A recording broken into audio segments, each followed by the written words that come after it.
Hello everyone, welcome to अवी classes. My self Ranjit Kumar. सबसे पहले सभी को गुड इवनिंग। जैसे कि हम लोग अभी एक चैप्टर पढ़ रहे हैं क्लास 10 के विज्ञान का अध्याय 12, जिनका नाम है विद्युत। इसको इंग्लिश में बोलते हैं इलेक्ट्रिसिटी। इसका हम लोग ऑलरेडी 5 पार्ट्स पढ़ चुके हैं और ये मेरा छठा पार्ट्स होगा। तो जिसने भी पिछले पार्ट्स को नहीं देखे हैं तो नीचे डिस्क्रिप्शन बॉक्स में प्लेलिस्ट का लिंक मिलेगा, वहाँ से क्लिक करके सभी वीडियो को देख सकते हैं, या फिर आप आई बटन को चेक कीजिएगा क्योंकि आई बटन पे मैं लगा ही देता हूँ, वहाँ से आप देख सकते हैं। और यहाँ पे जितनी भी सारी चीज़ पढ़ाने वाले हैं, यहाँ पे आपको किसी भी चीज़ को लिखने की ज़रूरत नहीं है। सिंपल सा आप हमारे इस वीडियो के डिस्क्रिप्शन बॉक्स में जाइएगा, वहाँ पे आपको टेलीग्राम का लिंक मिलेगा, उसको क्लिक करके ज्वाइन कर लीजिएगा। वहाँ पे इनका पीडीएफ मिल जाएगा। जितने भी वीडियो मैं अपलोड किया हूँ विद्युत धारा से, सभी का पीडीएफ आपको मिल जाएगा। और भी किसी भी सब्जेक्ट का आपको पीडीएफ चाहिए तो वहाँ टेलीग्राम में ही मिलेगा। तो जैसे कि हम लोग पिछले क्लास में हम लोग पढ़े थे श्रेणी क्रम संयोजन, और आज हम लोग पढ़ने वाले हैं इस क्लास में हम लोग पढ़ेंगे समांतर क्रम संयोजन क्या होता है। क्लियर? तो चलिए हम लोग स्टार्ट करते हैं और समझते हैं। सबसे पहला क्वेश्चन आपके एग्जाम में जैसे क्वेश्चन पूछा जाता है वैसे ही हम लोग यहाँ पे लिखे हैं। यहाँ पे हमारा क्वेश्चन आता है कि समांतर क्रम संयोजन किसे कहते हैं, पहला क्वेश्चन। दूसरा बोल रहा है इसके लिए समतुल्य प्रतिरोध का सूत्र स्थापित करें। क्लियर? तो सबसे पहले आपको क्या करना होगा कि समांतर क्रम संयोजन का परिभाषा देना होगा। उसके बाद इसका जो एक फार्मूला तैयार होगा वो आपको निकाल के बताना होगा कैसे ये फार्मूला आया। तो हम एक चीज बता देते हैं कि समांतर क्रम संयोजन क्या होता है। कहता है जब किसी परिपथ में पहला प्रतिरोध का पहला सिरा दूसरा प्रतिरोध का पहला सिरा एक साथ तथा इन प्रतिरोध का दूसरा सिरा एक साथ जोड़ी जाए तो इस प्रकार के संयोजन को समांतर क्रम संयोजन कहते हैं। अर्थात कहने का मतलब है कि हमारे पास देख सकते हैं यहाँ पे 3 प्रतिरोध है, R1 R2 R3, 3 प्रतिरोध है। अब इन 3 प्रतिरोध मतलब कि इस R1 प्रतिरोध का अगर देखा जाए ये पहला सिरा हो गया, R2 प्रतिरोध का ये मेरा दूसरा सिरा हो गया, और R3 प्रतिरोध का ये मेरा तीसरा सिरा हो गया। ठीक है, मतलब कि सबका अलग अलग सिरा है। अब इन तीनों प्रतिरोधों का पहला सिरा एक पॉइंट से जोड़ दिया जाए और दूसरा सिरा दूसरे सिरों से तीनों को दूसरे पॉइंट से जोड़ दिया जाए, तो इस तरह का जो संयोजन होता है इसको हम लोग क्या कहते हैं, समांतर क्रम संयोजन। क्लियर? अब इसका हम लोग का क्या करना है, बोल रहा है इसका समतुल्य प्रतिरोध क्या होगा। इन तीनों प्रतिरोध को अगर हम लोग जोड़ेंगे तो ये कितना विद्युत धारा को लेगा, इसके बारे में हमको बताना है। क्लियर? तो सिंपल से हम लोग क्या किए, यहाँ पे जैसे कि 3 प्रतिरोध है R1 R2 R3, और यहाँ से हम लोग क्या किए एक वोल्ट यहाँ पे लगा दिए ताकि इसमें मापा जाए कि कितना ये बोल सकते विभवांतर ले रहा है। ठीक है, उसके बाद यहाँ पे एक बैटरी लगा दी, ये देख सकते हैं कि हमारा बैटरी के साइन है, यहाँ पे बैटरी लगा दिए ताकि इससे हम क्या कर सकते हैं, इसको वोल्टेज दे सके। और यहाँ पे एमीटर लगा दिए, इसका रीडिंग स्केल माप सकते हैं कि इसमें विद्युत धारा कितना प्रवाहित हो रहा है। क्लियर? अब इस फिगर से हम लोग यहाँ पे क्या करते हैं, अब इससे हम लोग निकालेंगे समतुल्य प्रतिरोध कितना होगा। तो हम लोग यहाँ पे माना कि 3 प्रतिरोध क्रमशः R1 R2, जैसे R1 हो गया, R2 और R3 समांतर क्रम में संयोजित है। इन तीनों को समांतर क्रम में संयोजित कर दिए हैं तथा इसके बीच का धारा क्रमशः I1 I2 तथा I3 है। इसके बीच का धारा यहाँ पे देख सकते हैं। देखिए हमेशा श्रेणी क्रम में धारा क्या होता है, समान रहता है, लेकिन समांतर क्रम में धारा क्या होता है, बढ़ जाता है।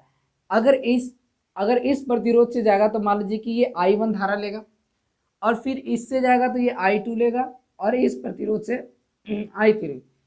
इसका जो निर्भर करेगा प्रतिरोध के ऊपर कि प्रतिरोध कितना, मतलब कि ये प्रतिरोध कितना धारा लेगा, उस पर डिपेंड करेगा। क्या हुआ, यहाँ से हम लोग I धारा दिए तो ये 3 पार्ट्स में बढ़ गया, I1 I2 I3।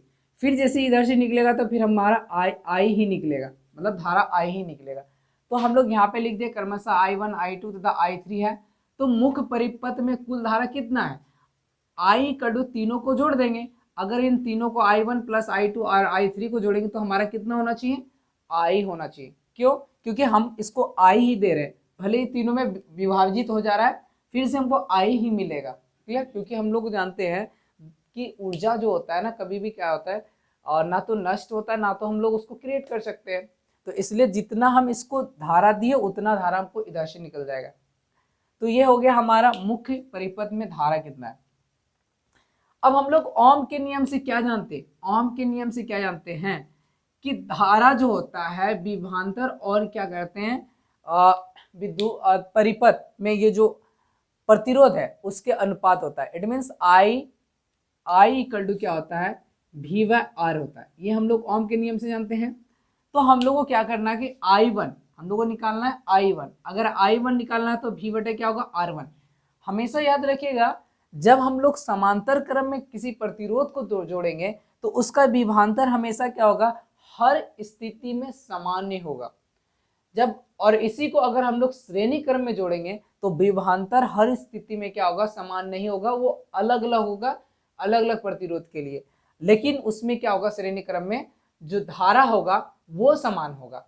यहाँ देख सकते हैं धारा अलग अलग हो गया, श्रेणी क्रम में धारा एक ही होता है, इससे विभवांतर एक हो गया, उसमें श्रेणी क्रम में विभवांतर जो होगा अलग अलग प्रतिरोध के लिए अलग अलग होगा। क्लियर।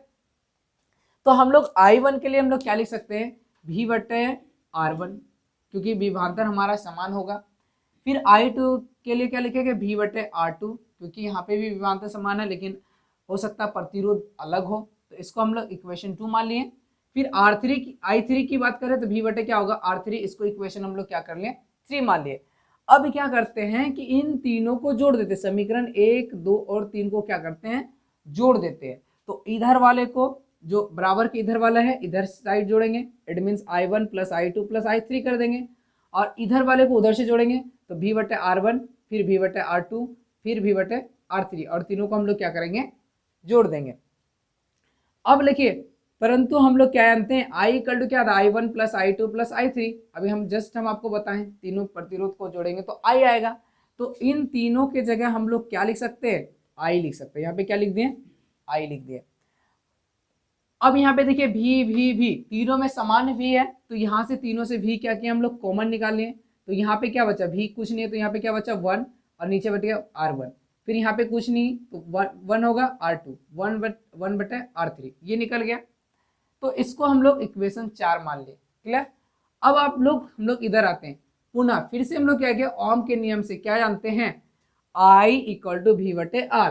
I इक्वल टू क्या होते हैं V बटे R, इसको इक्वेशन हम लोग 5 मान लिए। क्लियर। अब समीकरण 4 और 5 को लेते हैं, इन 4 और 5 को लेते हैं। तो यहाँ पे जो I था, I के बदले हम लोग क्या लिख सकते हैं V बटे R, तो इसी जगह हम लोग क्या लिख दिए V बटे R लिख दिए। क्लियर। उसके बाद देखिए 1 बटे R1 ये तो V था, V है ही, 1 बटे R1 1 बटे R2 प्लस 1 बटे R3, तो ये चीज लिखा हुआ है।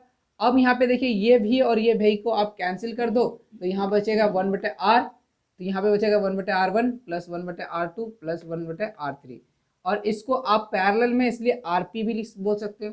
तो जब भी हम लोगों को अगर बोला जाए कोई भी प्रतिरोध दिया गया और समांतर क्रम में जोड़ा गया है और सभी प्रतिरोध का तुल्य निकालना होगा, समतुल्य निकालना होगा कितना होगा, तो आप इस फॉर्मूला का प्रयोग करके क्या कर सकते हैं, निकाल सकते हैं। तो ये था हमारा कुछ समांतर क्रम के बारे में। तो उम्मीद करते हैं कि ये चीज आपको समझ में आ गया होगा। जो अगला क्लास अब हमारा होगा इस पे बेस्ड जो न्यूमेरिकल होगा वो चीज को हम लोग देखेंगे। क्लियर। तो आज इतना ही। तो अगर आपको वीडियो पसंद आ रहा है तो वीडियो को क्या करना है, लाइक करना है, और इस चैनल पे अगर न्यू है आप तो चैनल को सब्सक्राइब कर ले, साथ में बेल आइकन को हिट कर दें। और जो क्लास 10 से रिलेटेड इतिहास, नागरिक शास्त्र, भूगोल और गणित के वीडियो भी ऑलरेडी अपलोडेड है, आप हमारे प्लेलिस्ट को चेक करें, वहाँ पे सारा वीडियो आपके जो क्लास से रिलेटेड है आपके सब मिल जाएगा। तो तब आज इतना ही, मिलते हैं अब हम आप लोगों से अगले पार्ट्स में, तब तक के लिए।